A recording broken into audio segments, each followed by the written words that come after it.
اعوذ باللہ من الشیطان الرجیم بسم اللہ الرحمن الرحیم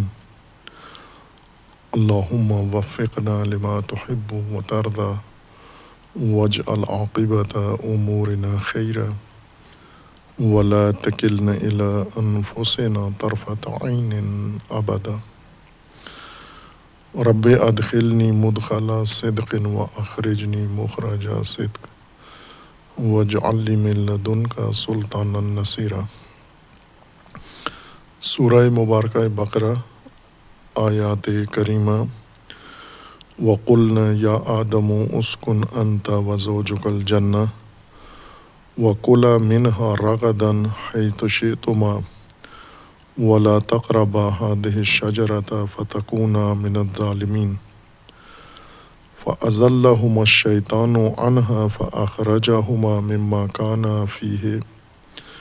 وَقُلْنَا اهْبِطُوا بَعْضُكُمْ لِبَعْضٍ عَدُوٌّ وَلَكُمْ فِي الْأَرْضِ مُسْتَقَرٌّ وَمَتَاعٌ إِلَىٰ حِينٍ فَتَلَقَّىٰ آدَمُ مِن رَّبِّهِ كَلِمَاتٍ فَتَابَ عَلَيْهِ إِنَّهُ هُوَ التَّوَّابُ الرَّحِيمُ۔ قُلْنَا اهْبِطُوا مِنْهَا جَمِيعًا فَإِمَّا يَأْتِيَنَّكُم مِّنِّي هُدًى فَمَن تَبِعَ هُدَايَ فَلَا خَوْفٌ عَلَيْهِمْ وَلَا هُمْ يَحْزَنُونَ۔ اللہ تبارک و تعالیٰ نے خلقت انسان کا ماجرا مفصل بیان کیا ہے۔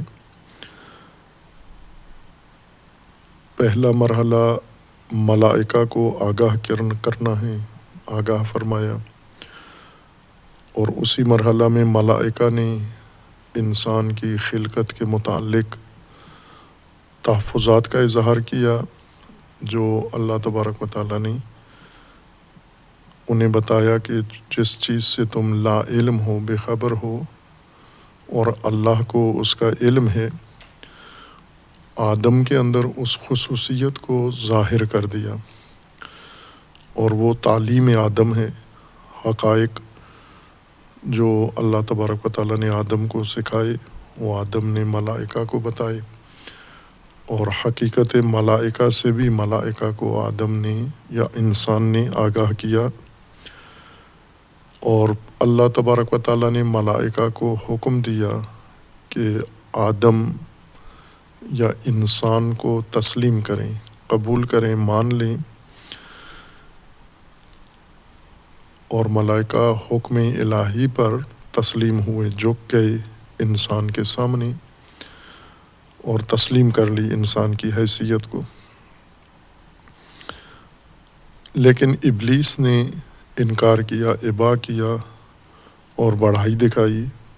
اور منکرین میں سے ہو گیا،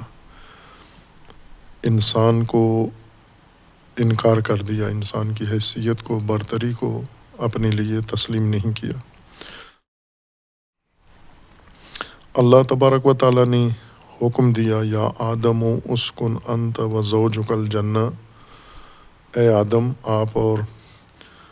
آپ کا جفت، آپ کی زوجہ، جوڑا آپ کا، آپ جنت میں مقیم ہو جائیں، سکونت کے ساتھ، آرام و سکون کے ساتھ اس باغ میں مکین ہو جائیں۔ وَكُلَا مِنْهَا رَغَدًا حَيْثُ شِئْتُمَا، اور جی بھر کے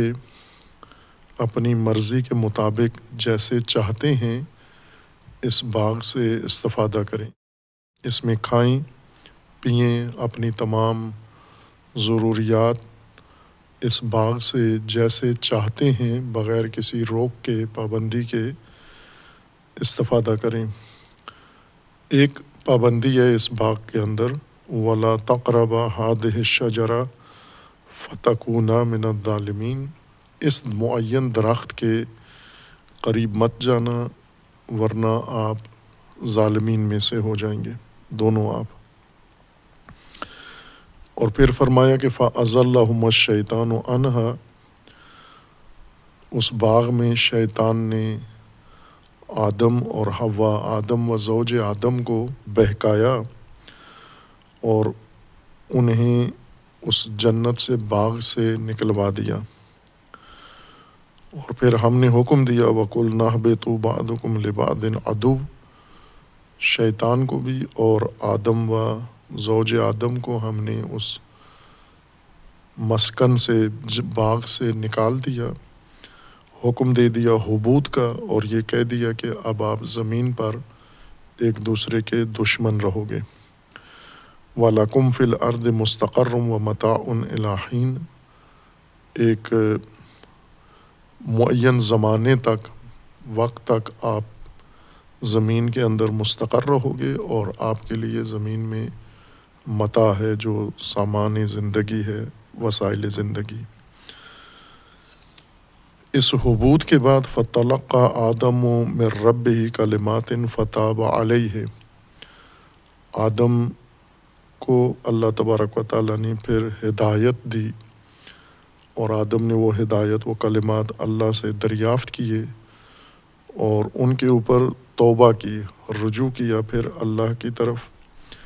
انہ هو التواب الرحیم، اور وہ ذات اللہ تبارک و تعالیٰ تواب الرحیم ہے۔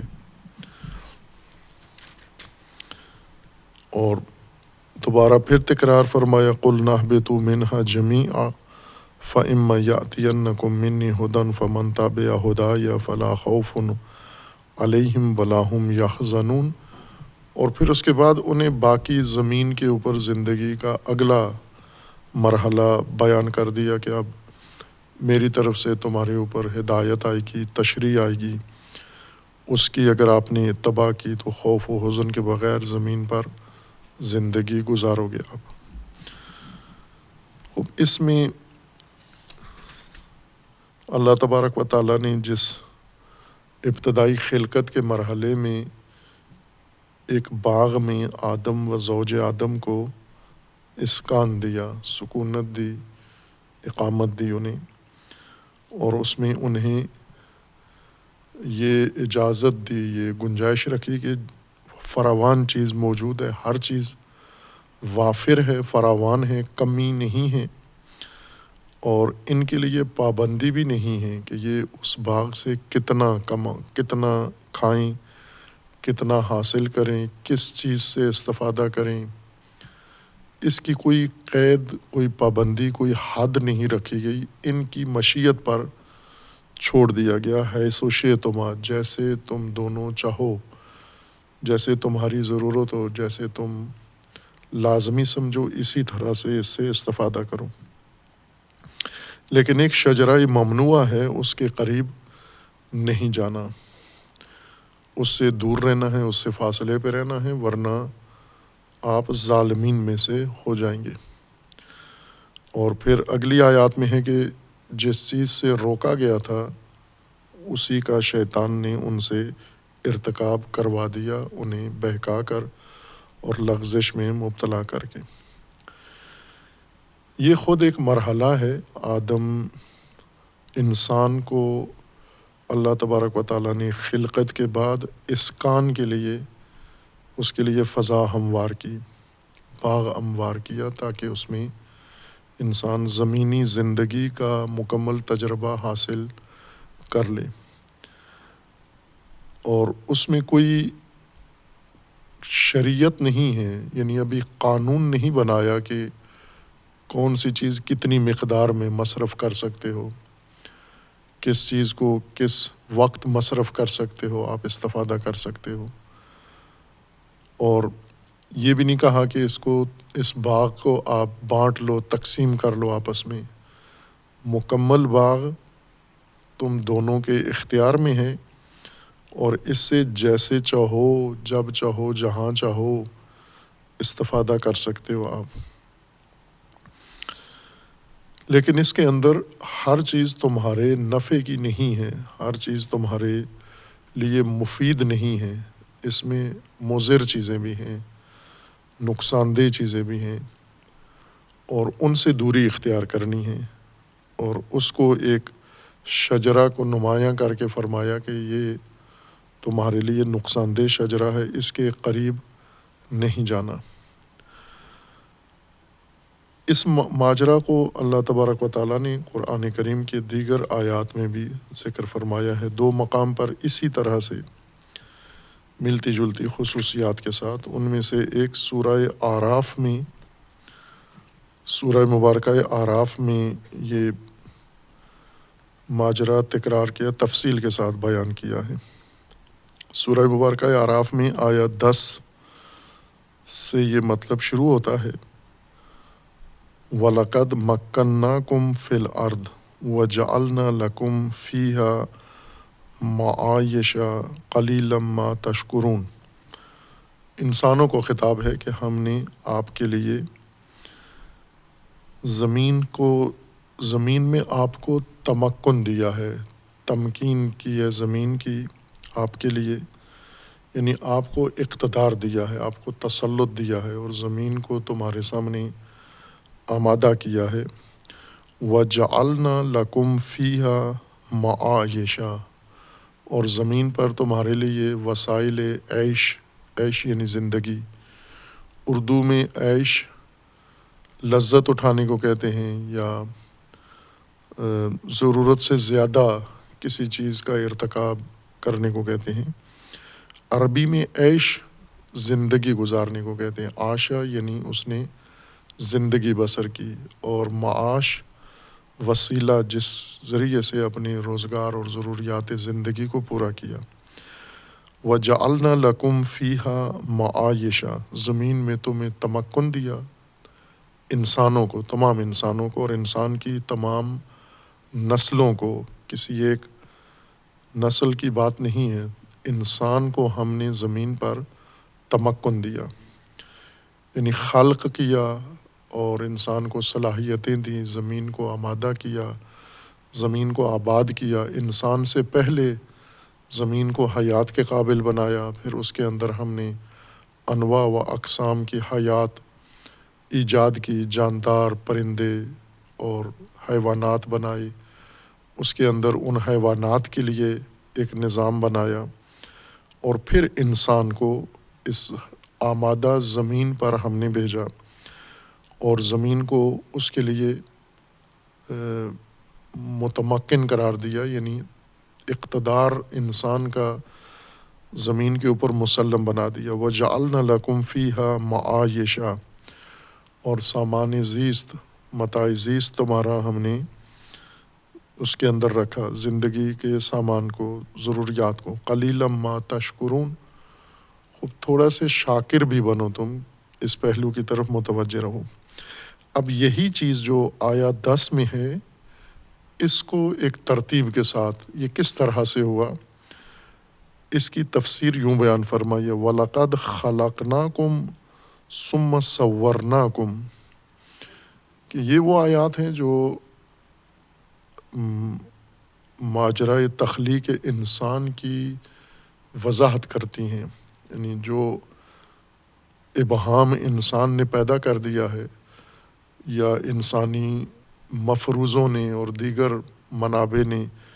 خلقت انسان کے بارے میں جو پیچیدگیاں ایجاد کی ہیں، یہ آیات اس کی وضاحت کر دیتی ہیں، یعنی ان تمام توہمات، شبہات کو برطرف کر دیتی ہیں۔ ان آیات کے ہوتے ہوئے گنجائش نہیں رہتی۔ جیسا عرض کیا تھا کہ قرآن نے کوئی چیز مبہم نہیں چھوڑی، چونکہ کتاب مبین ہے اور عربی اس کی مبین ہے، بیان ہے، یہ ذکر ہے، تو اس لیے اس میں کوئی چیز ایسی ناقص، حدوری اور مبہم و مجمل نہیں ہے۔ اس کے باوجود بھی اگر کسی کے سامنے اس طرح کی صورت پیش آتی ہے تو وہ قرآن کی جانب سے نہیں ہے، وہ اس شخص کی طرف سے ہے یا اس نسل کی طرف سے ہے جو ایک پیچیدہ، متوہم اور مشتبہ ذہن کے ساتھ جب قرآن میں جاتے ہیں، انہی حقائق کے بارے میں پہلے سے ذہن بنا کے جاتے ہیں، پھر انہیں قرآنی مطالب پلے نہیں پڑتے، سمجھ میں نہیں آتے، چونکہ پہلے سے ذہن بھرا ہوتا ہے، اور جو پہلے سے ذہن میں ہے قرآنی حقائق اس کے ساتھ ٹکراتے ہیں، جگہ جگہ پہ سوال اٹھتا ہے۔ اگر ہم صرف قرآن کریم کو دیکھیں کہ قرآن جو وضاحت فرما رہا ہے اس میں کوئی کمی یا ابہام رہ گیا ہے یا نہیں۔ وَلَقَدْ خَلَقْنَاكُمْ ثُمَّ صَوَّرْنَاكُمْ، تمام انسانوں کو خطاب ہے۔ یہاں پر آدم و حوا یا پہلے آدم کو، بشر کو نہیں ہے خطاب، بلکہ تمام انسان جو بھی اللہ نے زمین پر پیدا کیے ہیں ان سب کے لیے ہے۔ وَلَقَدْ خَلَقْنَاكُمْ، ہم نے تمہیں پیدا کیا ہے، تم سب کو پیدا کیا ہے، نہ ایک کو پیدا کیا ہے، تم سب کو ہم نے پیدا کیا ہے۔ ثُمَّ صَوَّرْنَاكُمْ، پھر ہم نے تمہاری صورت بنائی ہے، شکل بنائی ہے تمہاری۔ ثُمَّ قُلْنَا لِلْمَلَائِكَةِ اسْجُدُوا لِآدَمَ فَسَجَدُوا، تم سب کو پیدا کر کے ہم نے کہا ملائکہ سے کہ آدم کو سجدہ کرو، یعنی سب کو پیدا کر کے پھر یہ نہیں کہا کہ ان میں سے ایک کو سجدہ کرو، ان سب کو سجدہ کرو، ان سب کو تسلیم کرو، ان سب کے سامنے تسلیم ہو جاؤ، یعنی انسانیت کے سامنے تسلیم ہو جاؤ، انسان کے سامنے تسلیم ہو جاؤ۔ وَلَقَدْ خَلَقْنَاكُمْ ثُمَّ صَوَّرْنَاكُمْ ثُمَّ قُلْنَا لِلْمَلَائِكَةِ، یہ سب کی خلقت و سب کی تصویر کی بات ہے۔ پھر ہم نے ملائکہ سے کہا کہ اسجدوا لآدم، سجدہ کرو آدم کو یا سجدہ کرو انسان کو۔ فسجدوا، سب ملائکہ نے سجدہ کیا، تسلیم کیا۔ الا ابلیس، سوائے ابلیس کے، لم یکن من الساجدین، وہ آدم کے سامنے، انسان کے سامنے، تمام انسانوں کے سامنے وہ نہیں جھکا اور تسلیم نہیں ہوا۔ قال ما منعک الا تسجد اذ امرتک، اللہ تبارک و تعالیٰ نے ابلیس سے پوچھا کہ کیا چیز مانع بنی ہے جب میں نے تجھے حکم دیا سجدہ کا، اذا امرتک، تجھے میں نے حکم دیا۔ اب یعنی ہے کہ اذا امرتو، یعنی میں نے جو کلی حکم دیا ملائکہ کو اور سب کو، اس میں تو کیوں نہیں جھکا؟ یہاں ہے کہ امرتک، تجھے میں نے حکم دیا، اور اس امر کے بعد بھی تو نے سجدہ نہیں کیا، معنی کیا تھا، رکاوٹ کیا تھی؟ اب یوں نہیں کہ اللہ تبارک و تعالیٰ کو معلوم نہیں ہے کہ اس نے کیوں نہیں کیا، کیا چیز رکاوٹ ہے۔ اصل مقصود انسان کو سمجھانا ہے کہ یہ تیرے مقابلے میں جو ابلیس ہے یا شیطان ہے، یہ کیوں تیرے سامنے تسلیم نہیں ہوا اور نہ ہوگا تیرے سامنے، کبھی بھی تسلیم نہیں ہوگا، بلکہ تجھے بہکائے گا، تجھے گمراہ کرے گا، تمہیں بھٹکائے گا۔ یہ کیوں کرے گا؟ وہ اصل وجہ انسان کے سامنے کھول کے بیان کرنی تھی، نہ یہ کہ اللہ کو معلوم نہیں تھا کہ یہ کیوں تمرد کر رہا ہے، کیوں طغیان کر رہا ہے، کیوں معصیت کر رہا ہے۔ قال ما منعک الا تسجد اذ امرتک، جب میں نے تجھے حکم دیا تو تسلیم ہو جا، نہیں ہوا، معنی کیا تھا، رکاوٹ کیا تھی؟ قال انا خیر منہ خلقتنی من نار وخلقتہ من طین، انانیت معنی تھی، انا، میں، اور یہ میں کا برتر ہونا اس سے جس کے سامنے مجھے تسلیم کیا جا رہا ہے یا حکم دیا جا رہا ہے، میں اس سے، انا، یہ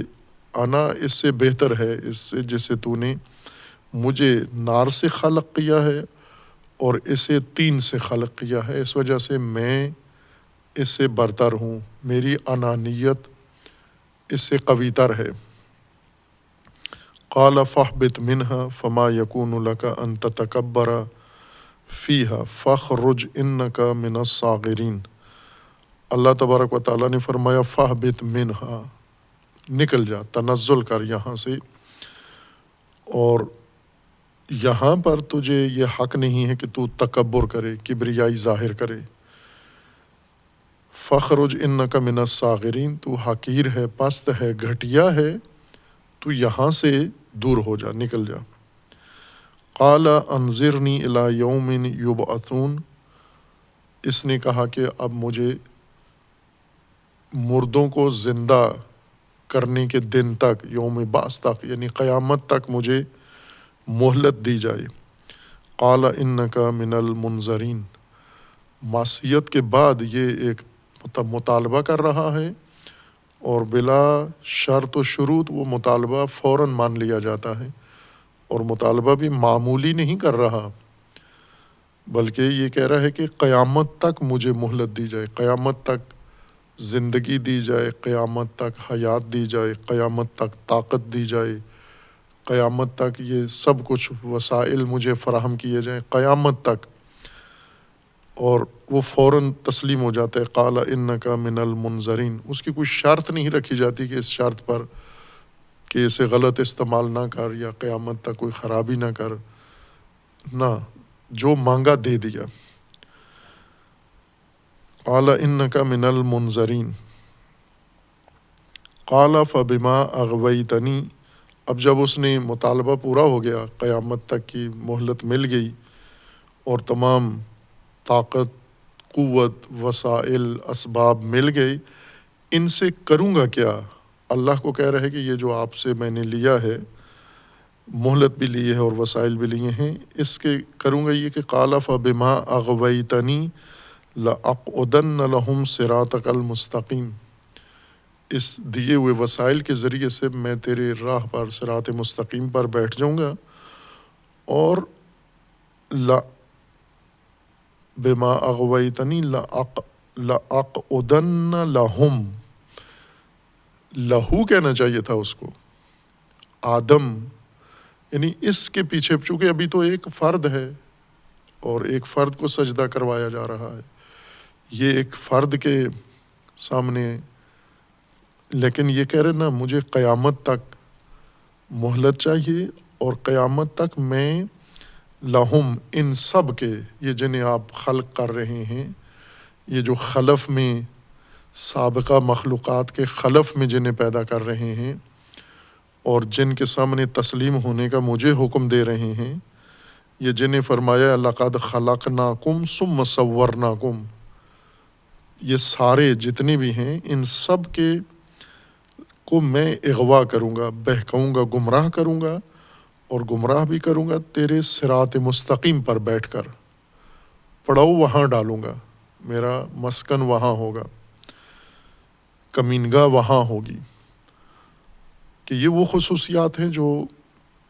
انسان کو بتانا ضروری ہیں۔ ثم لآتینہم من بین ایدیہم ومن خلفہم وعن ایمانہم وعن شمائلہم ولا تجد اکثرہم شاکرین۔ اور پھر یہ جو مہلت آپ نے دی ہے، اس مہلت کے ذریعے سے میں صراط مستقیم پر بیٹھ کر ان پر حملے کروں گا، وار کروں گا، سامنے سے، پشت سے، پیچھے سے، دائیں اور بائیں سے، اور ان میں سے اکثر کو آپ شاکر نہیں پائیں گے۔ میں ایسی ان کے اوپر واردات کروں گا کہ یہ اکثریت شاکر نہیں ہوں گے۔ اب یہاں آدم کی بات نہیں ہے، یعنی فرد کی، بشر اول کی، انسان، تمام نسل انسان کی، ان کی بات ہو رہی ہے کہ یہ ان میں سے آپ قیامت تک جو آئیں گے اکثر شاکر نہیں ہوں گے آپ کے۔ قال اخرج منہا مدعوما مدحورا، تو ذلیل و خوار و رسوا ہو کر یہاں سے نکل جا، لمن تبعک منہم لأملأن جہنم منکم اجمعین، تو نکل جا پست اور ذلیل و خوار ہو کر، جو تیری اتباع کرے گا میں اس کے ذریعے اور تیرے ذریعے جہنم کو بھر دوں گا۔ اور پھر آیا 19 میں اسی ماجرا کو بیان کرتے ہوئے فرمایا وَيَا آدَمُ اسْكُنْ أَنْتَ وَزَوْجُكَ الْجَنَّةَ، اے آدم، آپ اور زوج، ساتھی، بیوی، آپ باغ میں مقیم ہو جائیں، مکین ہو جائیں۔ فَكُلَا مِنْ حَيْثُ شِئْتُمَا،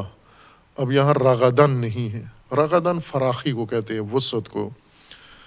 یعنی کوئی چیز اتنی وافر مقدار میں ہو کہ انسان جیسا بھی چاہے اس سے استفادہ کر سکتا ہو، یہ نہ کہے، شکوہ نہ کرے کہ کم پڑ گئی ہے اور میری ضرورت زیادہ ہے، یہ شے کم پڑ گئی ہے۔ رغدن یعنی فراخی کے ساتھ، جیسا جی چاہے۔ اس آیت میں نہیں ہے، سورہ بقرہ میں ہے، سورہ آراف کی آیا 19 میں نہیں ہے۔ وَيَا آدَمُ اسْكُنْ أَنْتَ وَزَوْجُكَ الْجَنَّةَ فَكُلَا مِنْ حَيْثُ شِئْتُمَا،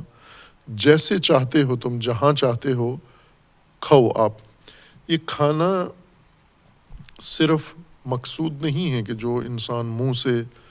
پیٹ میں جو چیز ڈالتا ہے عموماً کھانا اس کو کہتے ہیں، بلکہ تصرف مراد ہے۔ اس باغ میں آپ تصرف کر سکتے ہو، چونکہ غالبی تصرف یا انسان کے لیے معروف تصرف کھانے کی شکل میں ہے، اس لیے تمام تصرفات کو کھانا کہتے ہیں۔ پہننے کو بھی کھانا کہتے ہیں، پینے کو بھی کھانا کہتے ہیں۔ جیسے عموماً ہم آج اپنی زبان میں، اردو، فارسی، دیگر زبانوں میں یہ لفظ استعمال کرتے ہیں کہ فلاں آدمی میرا مال کھا گیا ہے، فلاں آدمی میرا حق کھا گیا ہے، فلاں آدمی میری زمین کھا گیا ہے، فلاں آدمی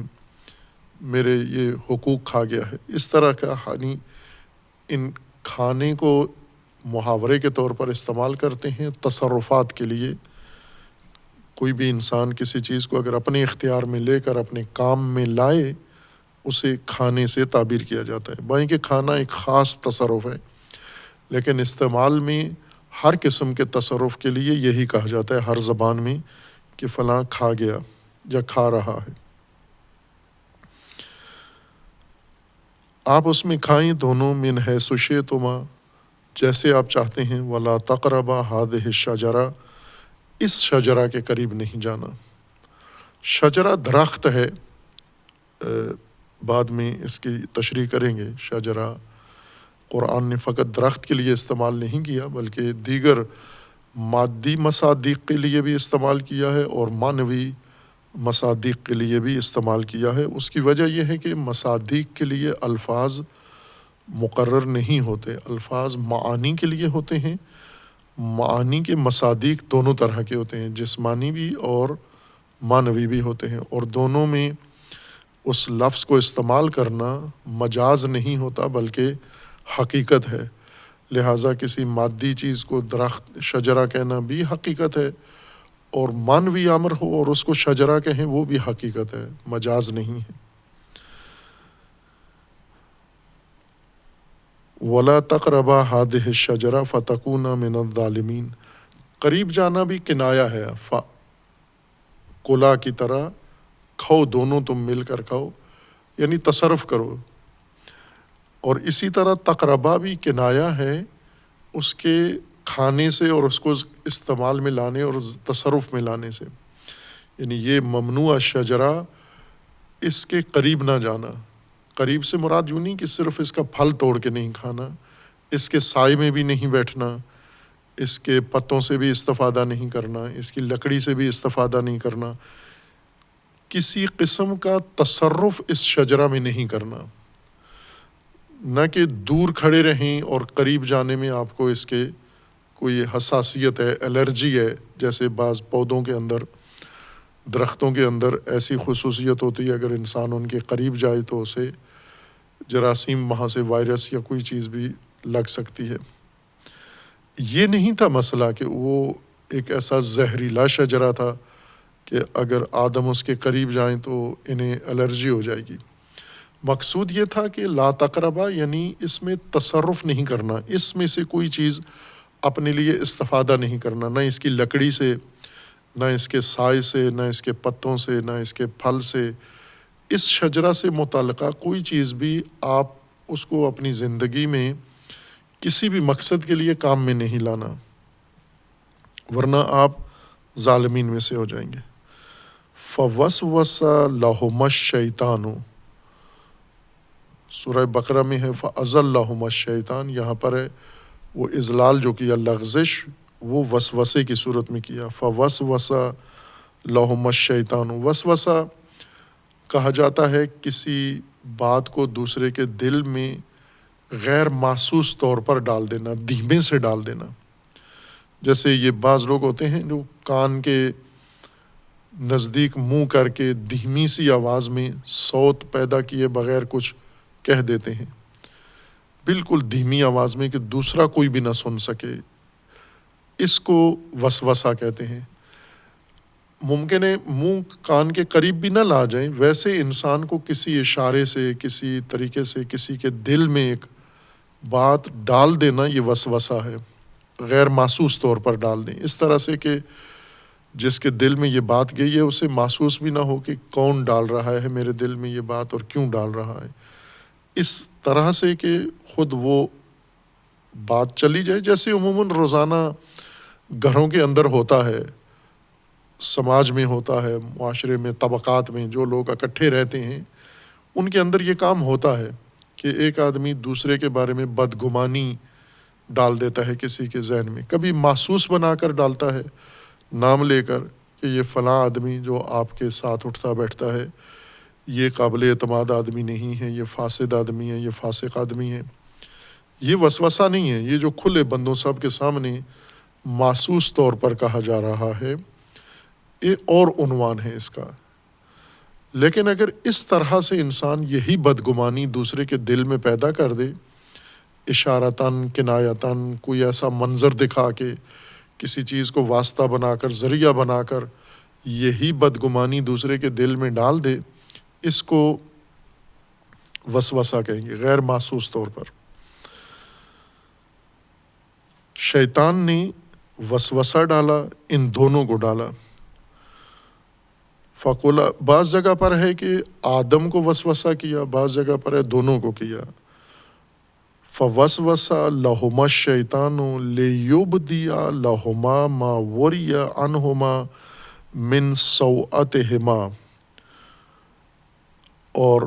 یہ کیوں کیا اس نے وسوسہ؟ لیبدی، مقصد شیطان کا یہ تھا تاکہ ظاہر کر دے ان دونوں کے ماوریا، چھپی ہوئی چیزیں، ماوریا عنہما، وہ جو ان دونوں کی چیزیں ایک دوسرے پر چھپی ہوئی تھیں، وہ دونوں پر ایک دوسرے کے وہ مخفی چھپی ہوئی چیزیں ظاہر کر دے، پنہان چیزیں جو پردے میں تھیں ظاہر کر دے۔ من سوءتہما، سوء سو سے ہے، سو یعنی وہ معیوب چیز، وہ سو چیز، بری چیز، یعنی وہ بری جو انسان کو ظاہر ہونے میں بری لگتی ہے، انسان اسے پسند نہیں کرتا، یا کوئی بھی ذی شعور اس کو پسند نہیں کرتا کہ یہ کھلی چیز ہو، یہ ظاہر ہو، چھپی ہوئی ہو، یعنی اس شے کا ہونا برائی نہیں ہے، اس کا ظاہر ہو جانا ابدا اس کا برائی ہے۔ جیسے انسان کی شرمگاہ ہے کہ شرمگاہ ہر انسان کے ساتھ ہے، اور شرمگاہ کا ہونا یہ تو بری چیز نہیں ہے، بلکہ نہ ہو تو بری چیز ہوتی ہے۔ اب جن کی نہیں ہوتی شرمگاہ تو وہ معاشرے میں ان کو تقریباً معیوب نگاہوں سے دیکھا جاتا ہے، جیسے خنثی ہیں، ہجڑے ہیں، جیسے یعنی پیدائشی طور پر عورتوں والی شرمگاہ بھی نہیں ہوتی، مردوں والی بھی نہیں ہوتی، یا دونوں کی مخلوط ہوتی ہے۔ تو اس مخلوق کو عموماً چونکہ یہ وہ اعضاء جن کو شرمگاہ کہا جاتا ہے، یہ اس طریقے سے جس طرح معمولاً ہوتے ہیں اس طرح سے نہیں ہیں ان کے، تو یہ خود نہ ہونے پر یہ جھنپتے رہتے ہیں، شرماتے ہیں، یا ایسا احساس موجود ہے ہر معاشرے میں کہ یہ سالم لوگ نہیں ہیں، پیدائشی طور پر،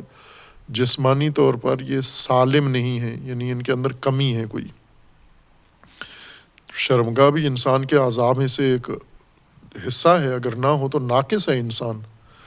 کوئی بھی پسند نہیں کرتا کہ اس کو ایسا بچہ ہو جس کی شرمگاہ نہ ہو، وہ تو ہونا،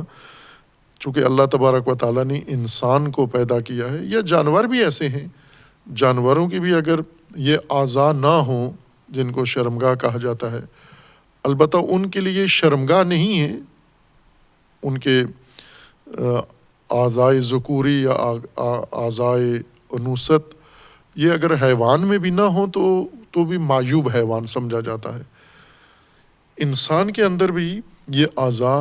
انسان کے جسم کی تکمیل ہیں، یہ لازم ہے انسان کا ہونا، لیکن ان کا ظاہر ہونا سیئہ ہے، ان کا نمایاں ہونا، کھلا ہونا یہ سو ہے، اور یہ چیزیں ان کی چھپی ہوئی تھیں، شرمگاہیں ان دونوں کی، آدم و زوج آدم کی چھپی ہوئی تھیں، پنہان تھیں، انہما اپنے اوپر ایک دوسرے کی، یعنی آدم کی شرمگاہ زوج پر اور زوج کی شرمگاہ آدم پر پنہان تھی، چھپی ہوئی تھی۔ چھپی ہوئی سے مراد یعنی سامنے نظر نہیں آ رہی تھی، نہ یہ کہ ایک دوسرے کا پتہ نہیں تھا، لا علم تھے، یعنی آدم کو یہ پتہ نہیں تھا کہ حوا مؤنث ہیں، خاتون ہیں، عورت ہیں، اور آدم والے اعضاء و جوارے نہیں ہیں، نہ، یہ لا علمی نہیں تھی، آدم کو معلوم تھا، لیکن تن میں، بدن میں، ظاہراً دیکھنے میں چھپی ہوئی تھیں ان کی شرمگاہیں۔ زوج کی نظروں میں آدم یعنی کی شرمگاہ چھپی ہوئی تھی، اور آدم کی نگاہ میں زوج کی شرمگاہ چھپی ہوئی تھی۔ شیطان یہ چاہتا تھا کہ یہ ظاہر ہو جائے، اس لیے اس نے انہیں بہکایا اور وسوسہ کیا۔ وقال ما نہاکما ربکما عن هذه الشجرة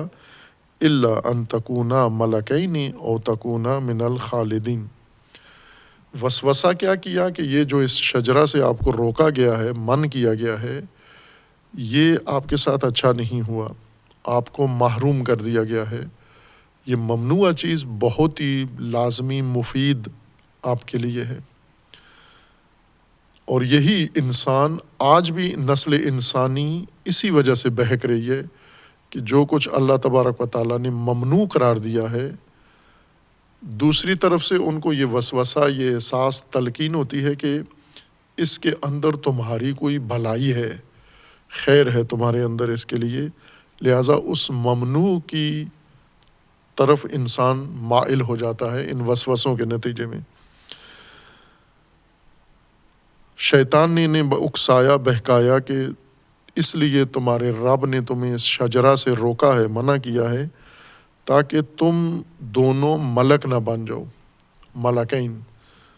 ملک عموماً فرشتہ کے معنی میں جیسے ہم ترجمہ کرتے ہیں، ملائکہ میں سے نہ ہو جاؤ، لیکن دوسری آیت میں ہے کہ شیطان نے انہیں کہا تھا کہ اس لیے تمہارے رب نے تمہیں منع کیا ہے تاکہ تمہیں ملک، سلطنت، اقتدار اس زمین پر نصیب نہ ہو جائے، اس لیے تمہارے رب نے چاہا ہے کہ تم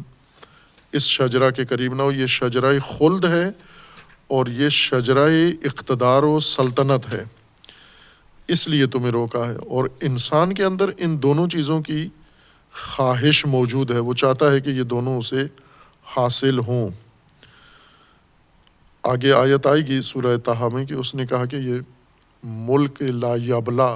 یعنی وہ اقتدار و حکومت جو نہ ختم ہونے والی ہو، سست نہ پڑنے والی ہو، وہ اقتدار تمہیں ملے گا اگر یہ شجرہ تناول کر لو آپ۔ اور یہاں پر اس نے کہا کہ آپ دونوں ملکین نہ ہو جاؤ، ملائکہ نہ ہو جاؤ، یا مالک نہ ہو جاؤ اس چیز کے، اور ہمیشہ کی مالکیت آپ کی نہ قائم ہو جائے، اس لیے آپ کو روکا ہے۔ او تکونا من الخالدین، یا یہ کہ تم ہمیشہ زندہ رہنے والے خالدین میں سے بن جاؤ اور موت نہ آئے تمہیں اس شجرہ سے۔ وقاسمہما، قسم کھائی اس نے ان دونوں کے لیے، انی لکما لمن الناصحین، اور کہا کہ میں تم دونوں کے لیے نصیحتیں کرنے والا ہوں۔ فدلہما بغرور، دھوکے کے ساتھ ان کی رہنمائی کی، یعنی انہیں آگے دھکیلا، آگے لے گیا۔ فلما ذاقا الشجرہ، اور جو انہوں نے شجرہ چکھا، کھایا، بدت لہما سوءتہما، ان دونوں کی شرمگاہیں ظاہر ہو گئیں۔ وطفقا یخصفان علیہما من ورق الجنہ، اب چھپانا شروع کر دیے، دونوں نے اپنی شرمگاہیں پنہان کرنا شروع کر دیں۔ وَنَادَاهُمَا رَبُّهُمَا، اور اس وقت ان کے رب نے ان کو ندا کی، أَلَمْ أَنْهَاكُمَا أَنْ تِلْكُمَا الشَّجَرَةَ، کیا تم دونوں کو ہم نے اس شجرہ سے، اس درخت سے روکا نہیں تھا؟ وَأَقُلْ لَكُمَا إِنَّ الشَّيْطَانَ لَكُمْ عَدُوٌّ مُبِينٌ، کیا نہیں بتایا تھا ہم نے کہ شیطان تمہارا عدو ہے، کھلا آشکارا؟ قالا، دونوں نے کہا، ربنا ظلمنا انفسنا، دونوں نے التجا کی، گڑگڑائے اللہ کی بارگاہ میں کہ ہم نے اپنے اوپر ظلم کیا ہے۔ وَإِن لَمْ تَغْفِرْ لَنَا وَتَرْحَمْنَا لَنَكُونَنَّ مِنَ الْخَاسِرِينَ، اگر آپ نے معاف نہ کیا، رحم نہ فرمایا تو ہم خسارے والوں میں سے ہوں گے، نقصان والوں میں سے ہو جائیں گے۔ قال اہبطوا بعضکم لبعض عدو ولکم فی الارض مستقر ومتاع الی حین قال فیہا تحیون وفیہا تموتون ومنہا تخرجون۔ پھر اس کے بعد آگے یا بنی آدم داستان جاری ہے۔ یا بنی آدم قد انزلنا علیکما لباسا یواری سوءتکم وریشا ولباس التقوی ذالک خیر ذالک من آیات اللہ لعلہم یذکرون، کہ بنی آدم اس چیز کا دھیان رکھو کہ ہم نے لباس بنایا ہے تمہاری شرمگاہیں ڈھانپنے کے لیے، یہ لباس کہیں اتر نہ جائے تمہارا، یہ ظاہر نہ ہو جائے تمہارا۔ خوب، اس سورہ مبارکہ اعراف میں یہ ماجرا تفصیل کے ساتھ اور بیشتر خصوصیات کے ساتھ ذکر کیا ہے، وضاحت کے ساتھ، جس میں کوئی ابہام نہیں ہے، بلکہ مزید وضاحت اس کی سورہ بقرہ کی نسبت زیادہ ہے کہ سورہ بقرہ میں یہ تمام مراحل آدم و زوج آدم کے لیے ہیں، یہاں پر تمام انسان کا ذکر ہے، جیسے وَلَقَدْ مَكَّنَّاكُمْ فِي الْأَرْضِ وَجَعَلْنَا لَكُمْ فِيهَا مَعَایِشَ وَلَقَدْ خَلَقْنَاكُمْ ثُمَّ صَوَّرْنَاكُمْ، ہم نے تم سب کو بنایا، تمہاری سب کی تصویر سازی کی۔ یا شیطان کا یہ کہنا کہ لَأَقْعُدَنَّ لَهُمْ صِرَاطَكَ الْمُسْتَقِيمَ لَآتِيَنَّهُمْ مِنْ بَيْنِ أَيْدِيهِمْ وَمِنْ خَلْفِهِمْ وَعَنْ أَيْمَانِهِمْ وَعَنْ شَمَائِلِهِمْ وَلَا تَجِدُ أَكْثَرَهُمْ شَاكِرِينَ، کہ یہاں فرد کی بات نہیں ہو رہی، تمام انسانی نسل کی، قیامت تک آنے والی انسانی نسل کی بات ہے۔ اور اللہ نے بھی ملائکہ کو یہ نہیں کہا کہ ایک فرد کو سجدہ کرنا ہے، بلکہ تمام انسانیت جو زمین پہ خلف بن کر آ رہے ہیں، یعنی دیگر مخلوقات کے بعد، آپ نے ان کو تسلیم کرنا ہے، ان کے سامنے جھکنا ہے۔ لیکن ابلیس نے نہیں کیا۔ وجہ بھی بیان کر دی کہ کیوں انسان کے سامنے تسلیم نہیں ہے۔ یعنی کوئی چیز ایسی اس ماجرا میں نہیں ہے کہ جہاں سے انسان یہ کہہ سکے قرآن نے یہ آدھی بات کی ہے، یہاں وضاحت نہیں کی اور ہمیں سمجھ میں نہیں آیا کہ ابلیس کیا ہے، آدم کیا ہے، سجدہ کیا ہے، ملائکہ کیا ہیں۔ اگر غور کرے انسان ان باقی مفروضات کو چھوڑ کر صرف قرآن پر، تینوں حقیقتوں کی کافی وضاحت ہے۔ ملائکہ کون ہیں، ابلیس کون ہے، اور آدم سے مراد کون ہے، یہ کہ اس سورہ میں زیادہ وضاحت ہے۔ اسی طرح سورہ مبارکہ طٰہٰ میں بھی یہی مضمون اللہ تبارک و تعالیٰ نے ذکر فرمایا ہے، اور اس میں مزید وضاحت ہے، کچھ دیگر خصوصیات بھی اس کی ذکر فرمائی ہیں۔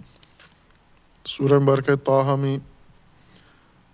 آیا 115 سے یہ مضمون شروع ہوتا ہے۔ یہ مجموعہ آیات کا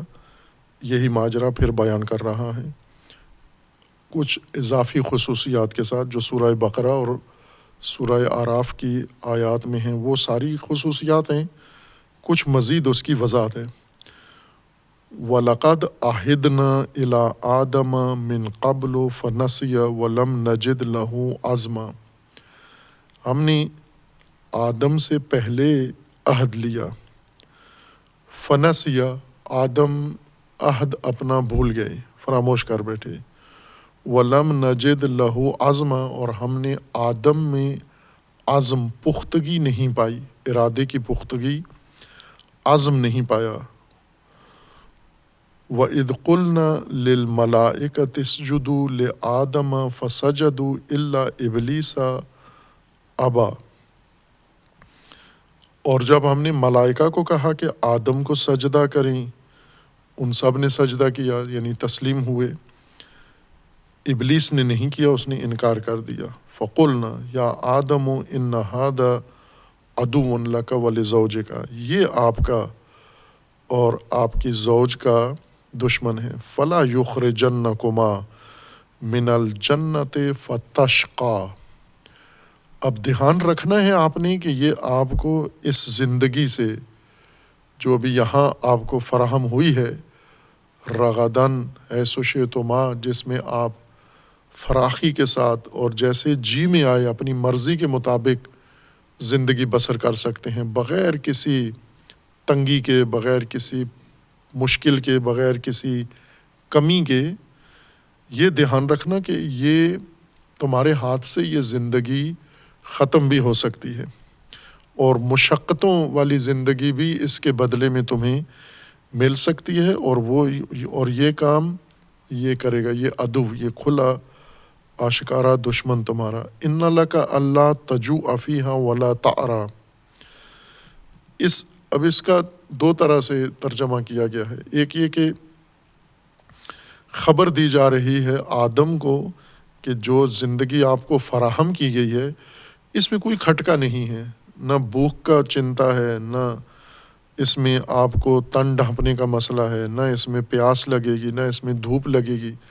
یعنی اس میں رہائش بھی ہے، مسکن بھی ہے، گھر بھی ہے، کھانے کے لیے بھی ہے، پوشاک بھی ہے، ہر چیز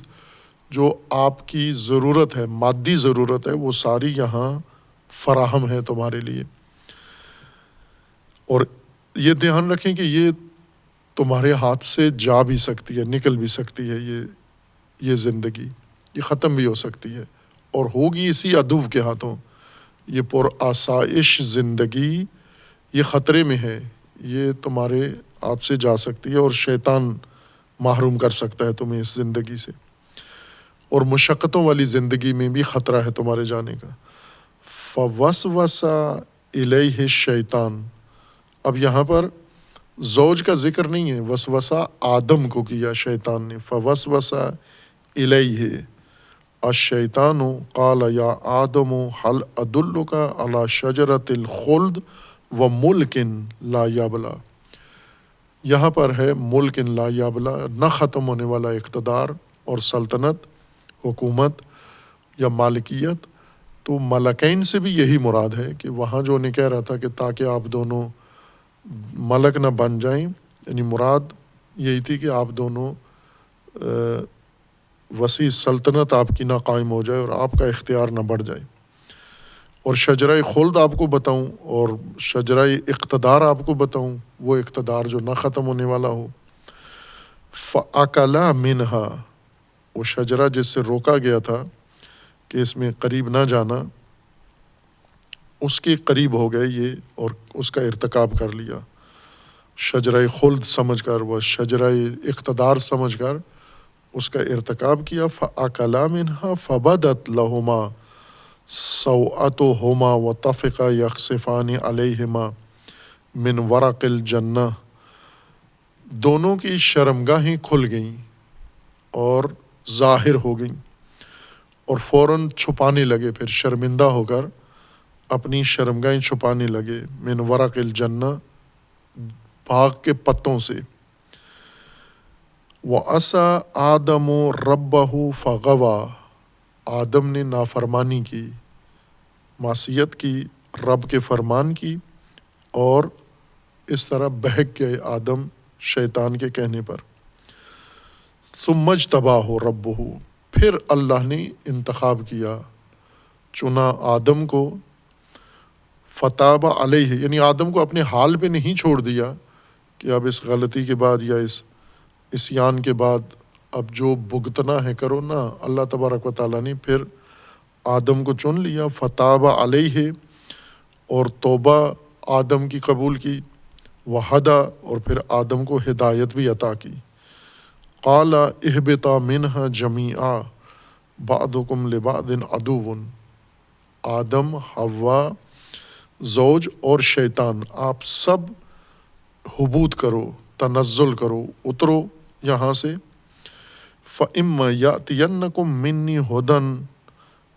یا تمہارے پاس میری جانب سے ہدایت آئے گی، فَمَن تَبِعَ هُدَايَ فَلَا يَضِلُّ وَلَا يَشْقَى،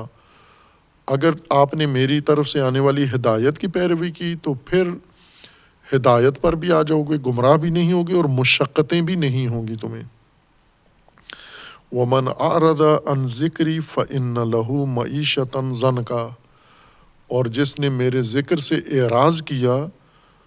تو پھر اس کی معیشت بہت تنگ ہو جائے گی، تنگ دست ہو جائے گا، محروم ہو جائے گا زمین پہ رہتے ہوئے، اور مشقت کی زندگی اس کو نصیب ہوگی۔ وَنَحْشُرُهُ يَوْمَ الْقِيَامَةِ أَعْمَى، قیامت میں بھی نابینا اٹھایا جائے گا۔ قال رب لما حشرتنی اعمیٰ،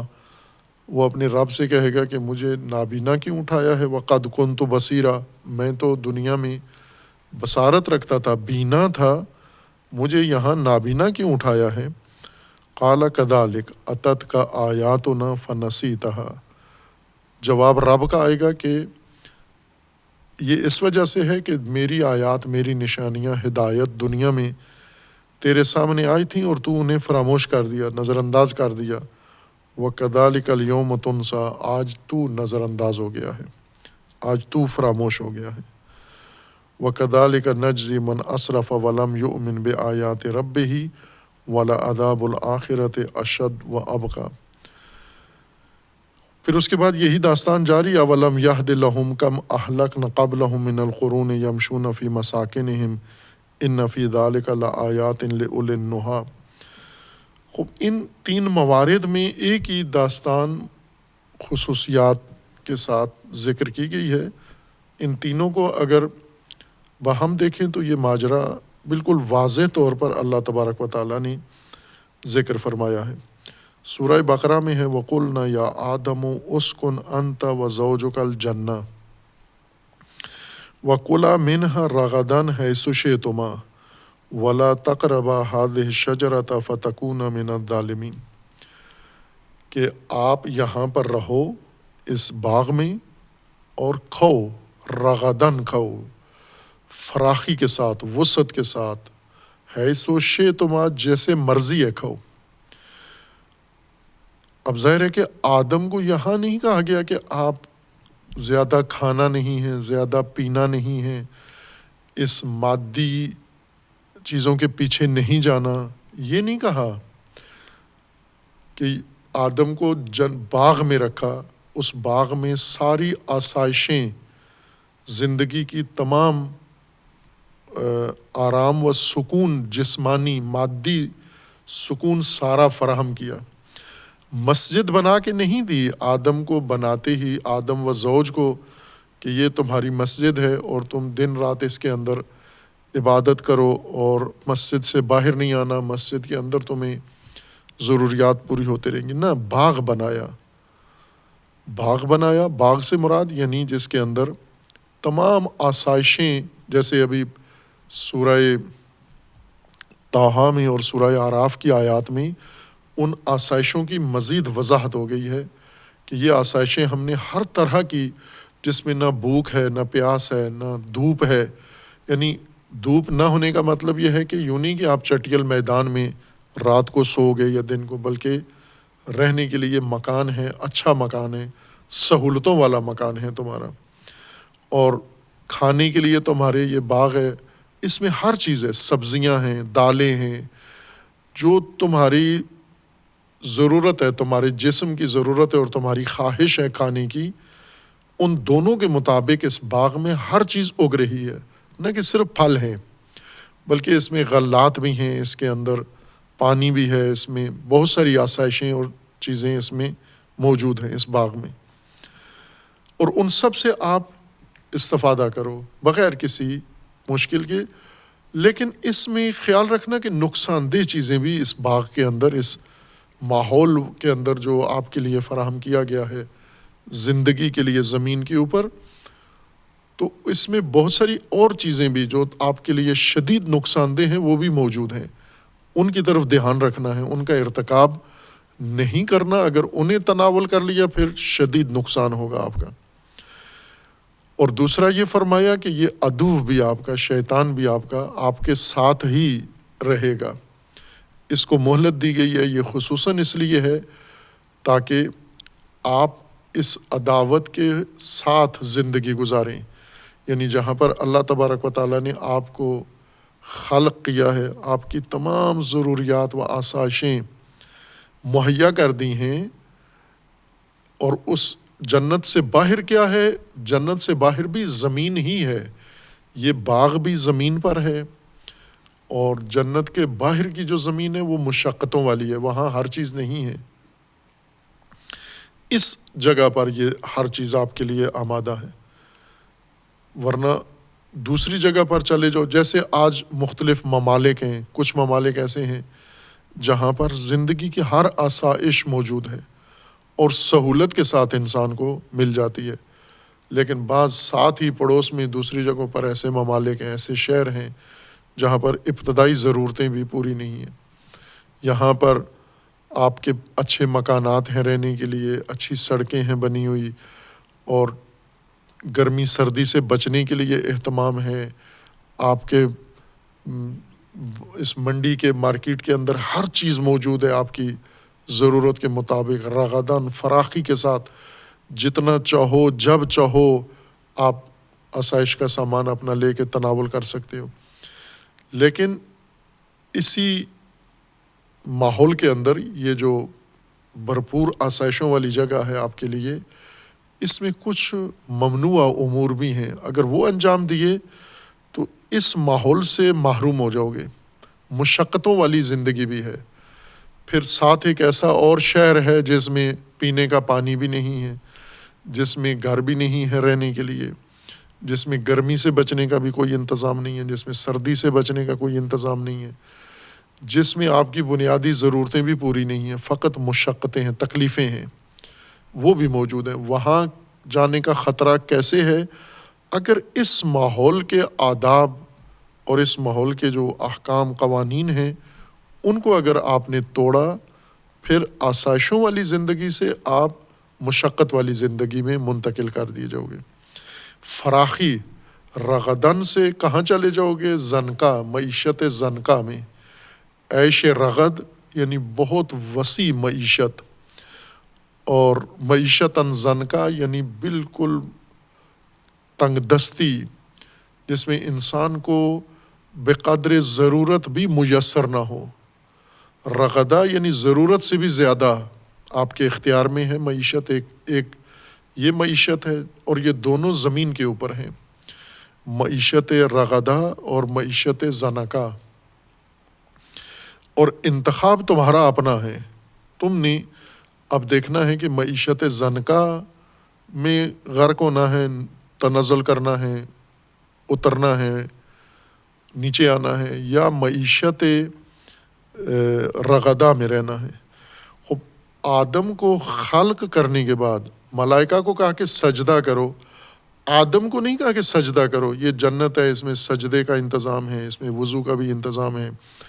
اس میں رکوع کا بھی انتظام ہے، نہ اس میں کھانے پینے کا انتظام ہے، اس میں سامان زیست ہے، سامان زندگی ہے تمہارے لیے۔ اور یہ جو ماجرا ہے خلقت کا، خلقت کے ساتھ ہی جو چیزیں انسان کو فراہم کی جا رہی ہیں، وہ نمازیں، روزے، حج کے در گئے، وہ بعد میں ہے، حبوط کے بعد۔ حبوط ہو جائے گا تمہارا، اس حبوط کے بعد ہدایت آئے گی ہماری، اس ہدایت کے اندر پھر یہ ساری چیزیں، عبادتیں اور معنویت اور مسجدیں اور یہ چیزیں اس میں ہیں۔ یہاں کیا ہے؟ تعلیم اور معیشت۔ تعلیم اللہ نے تمہیں دے دی ہے، معیشت بھی اللہ نے بنا کے تمہیں دے دی ہے، تمہارے اختیار میں قرار دے دی ہے، اور اب تمہیں اس تعلیم کو بروئے کار لانا ہے، اور تمہیں اس معیشت کو آپ نے جاری رکھنا ہے۔ یہ معیشت خطرے میں ہے تمہاری، تعلیم کے ہوتے ہوئے ممکن ہے یہ معیشت خطرے میں ہو جائے۔ کب؟ جب ممنوع کام کرو گے، غیر مجاز کام کرو گے، یہ معیشت رغدن یہ معیشت زنکا میں تبدیل ہو جائے گی اور مشقتوں کی زندگی تمہاری شروع ہو جائے گی۔ اور ایک خصوصیت ان میں یہ ہے کہ جیسے سورہ اعراف میں ہے کہ یہ بات مختص نہیں ہے فقط ایک فرد آدم اول کے ساتھ، بلکہ سورہ اعراف میں ہے کہ خلقناکم وصورناکم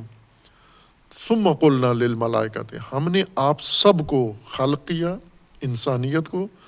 اور آپ کی صورت بنائی، اور پھر ملائکہ کو کہا کہ سجدہ کرو آدم کو، یعنی انسان کو۔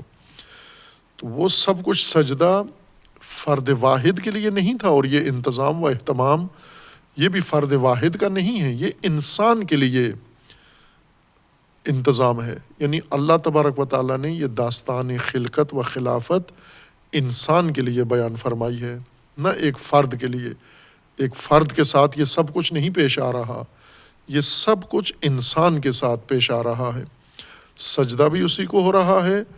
اور شیطان بہکا بھی اسی کو رہا ہے۔ فَأَزَلَّهُمَا الشَّيْطَانُ عَنْهَا فَأَخْرَجَهُمَا مِمَّا كَانَا فِيهِ، اب شیطان نے بہکا دیا۔ بڑا خطرہ جو انسان کو درپیش ہے وہ ابلیس ہے اور ابلیس کی شیطنت ہے۔ ابلیس و شیطان دونوں عنوان ہیں۔ اشارہ کیا تھا کہ جیسے لفظ آدم لغتاً یہ علم نہیں ہے ابو البشر کے لیے، یہ بعد میں متأخر میں یہ کثرت استعمال سے یہ لفظ آدم کہنے سے تبادر ہوتا ہے فرد اول کا، انسان اول کا۔ جیسے انسان کہنے سے آدم ابو البشر ذہن میں نہیں آتے، آدم و حوا وہ جوڑا ذہن میں نہیں آتا، انسان کہنے سے تمام انسان ذہن میں آتے ہیں۔ اور اسی طرح بشر کہنے سے، بشریت کہنے سے تمام انسانیت ذہن میں آتی ہے۔ آدم و آدمیت، انسان و انسانیت، بشر و بشریت، مفہوم الگ الگ ہیں ان کے، یعنی جس وجہ سے اس جمعیت کو، انسانوں کو، ان افراد کو آدم کہا جاتا ہے وہ الگ وجہ ہے، جس وجہ سے انہیں انسان کہا جاتا ہے وہ الگ ہے، اور جس وجہ سے انہیں بشر کہا جاتا ہے وہ وجہ الگ ہے۔ لہٰذا یہ تینوں ایک ہی نسل کے، ایک ہی نوع کے عناوین ہیں۔ اور یہ ماجرا جو قرآن نے ذکر کیا ہے خلقت و خلافت کا، یہ نوع بشر کے لیے ہے، نوع انسان کا ماجرا ہے، نہ فرد انسان کا۔ نوع انسان کی خلق کی جا رہی ہے، خلف میں دیگر انواع دیگر زمین پر تھیں وہ ختم ہوئیں، اب زمین پر اس نوع کو لایا گیا ہے۔ یہ نوع ایجاد کی ہے اللہ تبارک و تعالیٰ نے، اس نوع کو سجدہ کروایا ہے، اس نوع کے مقابلے میں شیطان پیدا ہوا ہے، اس نوع کے مقابلے میں۔ اور وہ شیطان کا خطر بھی اس پوری نوع کے لیے ہے، پوری انسانیت کے لیے، بشریت کے لیے ہے اور آدمیت کے لیے ہے۔ اور اللہ تبارک و تعالیٰ نے جتنے مراحل ذکر کیے ہیں اس میں، یہ ساری داستان نوع انسان کی داستان ہے، نوع کو زمین پر آباد کیا ہے۔ اب یہ بات اپنی جگہ پر ہے کہ وہ خلقت کیسے شروع ہوئی، یعنی فرد اول اور یا انسان کی حیات سے پہلے، انسان تو متأخر ہے، جیسے قرآن نے کہا کہ یہ تو خلف میں آیا ہے، بعد میں آیا ہے، دوسروں کے بعد آیا ہے، دوسرے پہلے زمین پر آ چکے تھے۔ کون سے تھے؟ حیوانات زمین پر پہلے سے تھے، ان کے بعد انسان آیا ہے۔ جنات زمین پر پہلے سے تھے، انسان بعد میں آیا ہے۔ اور حیات کے مختلف انواع و اقسام زمین پر پہلے سے، مثلا یہ حشرات پہلے سے تھے، یہ پرندے پہلے سے تھے، دریائی مخلوق پہلے سے تھی زمین پر، بہت سارے جانور پہلے سے تھے، نباتات پہلے سے تھے۔ زمین کتنے عرصے میں حیات کے قابل ہوئی ہے، خوب یہ ادیان ذمہ داری نہیں سمجھتے، اپنی مذاہب سمجھتے ہیں کہ ہمارا کام یہ مطالعہ زمین کا نہیں ہے، جبکہ قرآن کا زیادہ اسرار اسی پر ہے کہ اب کرو، زمین کا مطالعہ کرو، سماوات کا مطالعہ کرو، سماوات و ارضین میں جو کچھ ہے اس کا مطالعہ کرو، یہ آپ کا موضوع ہے، یہ دین کا موضوع ہے، یہ دینی علوم ہے۔ لیکن انہوں نے اپنے علوم الگ کر لیے ہیں اور ان علوم کو الگ قرار دے کر وہ پڑھ کے اپنے آپ کو عالم دین کہتے ہیں۔ یہ علوم غیر دینی، یعنی یہ موضوعات غیر دینی علوم نے لے لیے ہیں، یعنی طبیعیات، فلکیات، سماویات، حیاتیات، نباتات۔ خب یہ تمام موضوعات تو قرآن کے ہیں کہ یہ اللہ نے بنائے ہیں اور یہ آپ کے لیے جاننا ضروری ہے، اور یہ ضروری ہے، یعنی علوم اسلامی، علوم قرآنی کے پاس یہ شناخت ہونا ضروری ہے کہ کیسے حیات زمین پر پیدا ہوئی، زمین کب آمادہ ہوئی حیات کے لیے۔ زمین جو پہلے کسی اور چیز کا حصہ تھی، پھر اس کے بعد الگ یہ گولا، یہ کرہ والا بنا، پھر یہ گرم تھا، یہ ٹھنڈا ہوا، کتنا عرصہ لگا یہ ٹھنڈا ہوا، پھر اس کو ٹھنڈا ہو کر کتنا عرصہ لگا کہ اس کے اوپر وہ حیاتی عناصر پیدا ہوئے، یعنی ہوا پیدا ہوئی، پانی پیدا ہوا، پھر اس ہوا اور پانی سے حیات کب شروع ہوئی، زمین کب حیات کے لیے تیار ہوئی، اور ابتدائی حیات کہاں سے شروع ہوئی، پھر کیسے پھیلتے پھیلتے انسان تک پہنچی۔ علوم دینی یا آج جو علوم دینی جن کو کہا جاتا ہے، وہ تو اپنے آپ کو ان سوالات کا جواب نہیں سمجھتے، وہ تو کہتے ہیں ایک معجزے کے ذریعے ہوا، یعنی ایک کن فیکون سے زمین پیدا ہو گئی، ایک کن فیکون سے آسمان پیدا ہو گیا، ایک کن فیکون سے انسان پیدا ہو گیا۔ اس کے وہ جان چھڑا لیتے ہیں اپنی یہیں پر بات کر کے، اور اللہ کے خلقت کے نظام کی تشریح اور اس کی شناخت اپنا وظیفہ ہی نہیں سمجھتے۔ لیکن دوسرے علوم نے ایسا نہیں کیا، انہوں نے غیر ذمہ دارانہ جواب نہیں دیا یا غیر ذمہ دارانہ کردار ادا نہیں کیا، وہ باقاعدہ اس کے لیے عہدیدار بنے کہ ہم کریں گے یہ کام، ہم مطالعہ کریں گے، اور اس مطالعہ سے ہمیں معلوم ہوگا، جہاں تک انسان کی دسترس میں ہے، کہ زمین کب حیات کے قابل ہوئی ہے۔ خوب یہ مطالعہ ہے ان کا، اور آج وہ نظریات یا وہ تجربات، مشاہدات کا نتیجہ انسان کے پاس ہے کہ اس کے اوپر تو کروڑوں سال لگے ہیں، کہ زمین نہ تھوڑا عرصہ، کروڑوں سال لگے ہیں کہ زمین بننے کے بعد، یعنی زمین الگ ہونے کے بعد، وہ کرہ، یہ گولا بنا میں زمین، یہ سیارہ، یہ ستارے کا حصہ تھا۔ ستارہ یعنی بگولا، ایک بگولے سے جدا ہوا، بگولے سے جدا ہو کے پھر آہستہ آہستہ ٹھنڈا ہونا شروع ہوا، کروڑوں اربوں سال لگے یہ ٹھنڈا ہوا، پھر ٹھنڈا ہوتے مزید اس فضا کی وجہ سے ٹھنڈا ہوتے ہوتے پھر اس کے اندر آثار حیات پیدا ہوئے۔ کب پیدا ہوئے؟ کروڑوں سال پہلے پیدا ہوئے۔ انسان موجودہ نسل یہ 6000 سے 10,000 سال قدیمی ہے، جبکہ زمین پر حیات کروڑوں سال پہلے ہے، اربوں سال پہلے سے ہے، جب سے زمین آمادہ ہوئی ہے۔ خوب اس وقت سے زمین کے اوپر مخلوقات ہیں، ان کے خلف میں انسان آیا ہے، پہلی مخلوق نہیں ہے، نووارد نہیں ہے کہ ابھی زمین دیکھ رہی ہے کہ ایک جاندار آیا ہے بنام انسان، پھر بعد میں انسان کے لیے ایک گائے، بھیڑ، بکری پیدا کی گئی۔ جب انسان آیا تو یہ سب پہلے سے موجود تھے، سب زمین آباد تھی ان سے، اور یہ زمین پہ زندگی گزار رہے تھے، بلکہ جنات زمین پر تھے، یا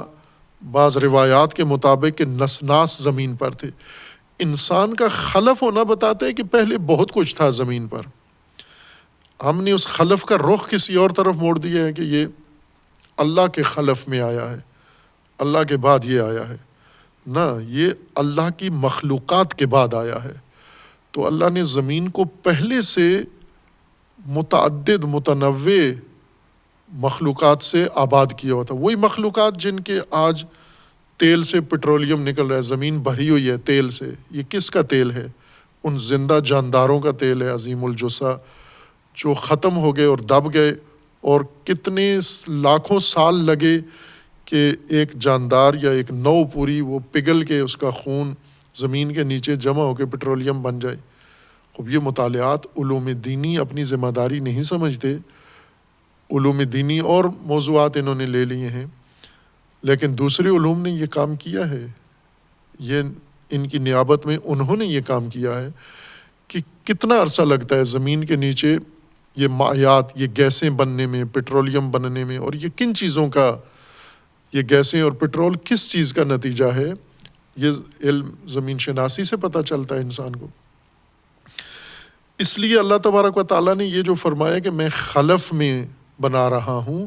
تو یہ خلف پہلے کی آبادی کی طرف اشارہ ہے۔ جیسے اگر کہا جائے کہ یہ شخص خلف میں آ رہا ہے، جانشین آ رہا ہے، تو جانشین کا مطلب یعنی پہلے ایک سلسلہ موجود ہے، پہلے ایک سلسلہ قائم ہے، یہ اسی کا ایک حصہ یا اسی کا تسلسل بن کر آیا ہے۔ خوب اس کو زمین پر آباد کر کے زمین کو اس کے لیے تیار کیا گیا، اور زمین کو اللہ تبارک و تعالیٰ نے مرحلہ اول میں انسان کو مادی زندگی بنائی اور مادی آسائشیں پہلے دی، مقدم کی، ہدایت بعد میں نازل کی۔ حبوط کے بعد یعنی پہلے انسان کو ساری مادی آسائشیں دیں، جنت، باغ اور کلا رغدن، ہر چیز فراوان، اور اس میں انسان کی غلطی اشتباہ کے نتیجے میں پھر باقاعدہ قانون سے اس کو ہدایت آئی، قانون بنایا گیا، پھر اس قانون کے بعد اس قانون میں پابندیاں اور تشریعات اور احکامات اس کے لیے مقرر ہوئے۔ ورنہ شروع میں اس کو عقل دی گئی، اس کو شعور دیا گیا، اس کو علم دے دیا گیا اور زندگی کے وسائل دے دیے گئے۔ پابندیاں نہیں تھیں اس کے لیے، تشریعات نہیں تھیں اس کے لیے، حرام و حلال نہیں تھا اس کے لیے، بلے ممنوع تھا،